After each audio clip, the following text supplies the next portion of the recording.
Berita kali ini berbau mistis, pemirsa.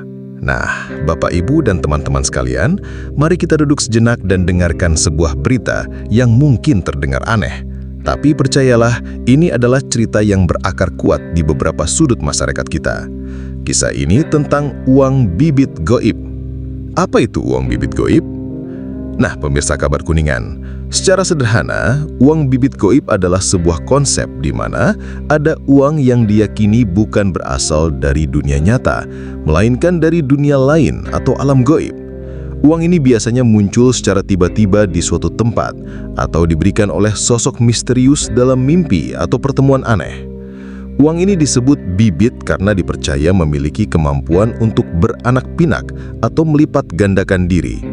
Misalnya jika Anda menyimpan selembar uang bibit, maka uang-uang lain akan datang dengan sendirinya, seolah ditarik oleh kekuatan magis dari uang bibit tersebut.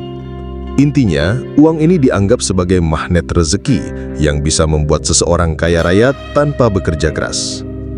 Kenyataan dan realita di baliknya. Narasi ini memang sangat menarik dan banyak orang yang tergiur.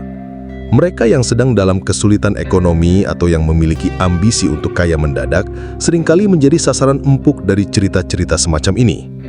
Namun, mari kita lihat realita yang sebenarnya. Dalam banyak kasus, cerita tentang uang bibit goib ini hanyalah kedok untuk praktik penipuan. Ada orang-orang yang berpura-pura memiliki kemampuan goib, kemudian menawarkan jasa untuk mendatangkan uang bibit.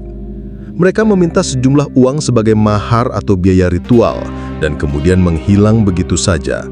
Uang yang dijanjikan tidak pernah datang, dan si korban hanya bisa gigit jari.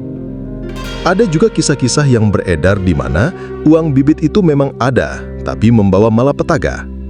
Konon uang itu adalah uang panas atau uang tumbal, yang harus ditukar dengan sesuatu yang berharga, seperti nyawa, kesehatan, atau kebahagiaan keluarga. Cerita-cerita ini mungkin dibuat untuk memberikan efek jera agar orang tidak mudah tergiur oleh jalan pintas. Kisah mistis yang pernah terjadi. Salah satu kisah yang cukup terkenal adalah cerita tentang seorang pria bernama Pak Budi. Pak Budi adalah seorang petani yang hidup pas-pasan. Suatu malam ia bermimpi bertemu seorang kakek tua berjubah putih yang memberinya selembar uang kertas kuno. Kakek itu berpesan, "Simpanlah uang ini baik-baik. Ia akan menjadi bibit rezekimu." Ketika Pak Budi bangun, ia kaget setengah mati karena di bawah bantalnya memang ada selembar uang kuno seperti yang ia lihat dalam mimpinya. Pak Budi sangat senang dan percaya bahwa ia akan menjadi kaya.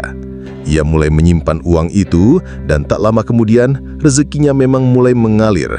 Hasil panennya melimpah dan ia bisa membeli sawah baru. Namun kebahagiaan itu tidak berlangsung lama. Pak Budi menjadi sangat kikir dan pelit. Ia tidak pernah mau bersedekah atau menolong tetangganya yang kesusahan. Ia juga mulai mengabaikan keluarganya dan hanya fokus pada uangnya. Anak-anaknya mulai menjauh dan istrinya jatuh sakit. Puncaknya pada suatu malam, ia kembali bermimpi. Kakek tua itu datang lagi, tapi kali ini wajahnya muram. Ia berkata, "Uang itu seharusnya menjadi berkah, bukan kutukan. Karena hatimu dipenuhi keserakahan, maka uang itu akan kembali ke tempat asalnya." Paginya Pak Budi terbangun dan menemukan uang kulo itu sudah tidak ada. Seketika itu juga, semua kekayaannya lenyap. Sawahnya menjadi kering dan usahanya bangkrut. Pak Budi akhirnya kembali menjadi petani miskin, tapi kali ini ia sendirian. Ia kehilangan segalanya, bukan karena uang itu hilang, melainkan karena ia membiarkan hatinya dikendalikan oleh keserakahan. Pelajaran dari kisah ini. Kisah-kisah tentang uang bibit goib ini, baik yang nyata maupun yang hanya mitos, mengajarkan kita satu hal penting. Tidak ada kekayaan yang datang secara instan dan tanpa usaha.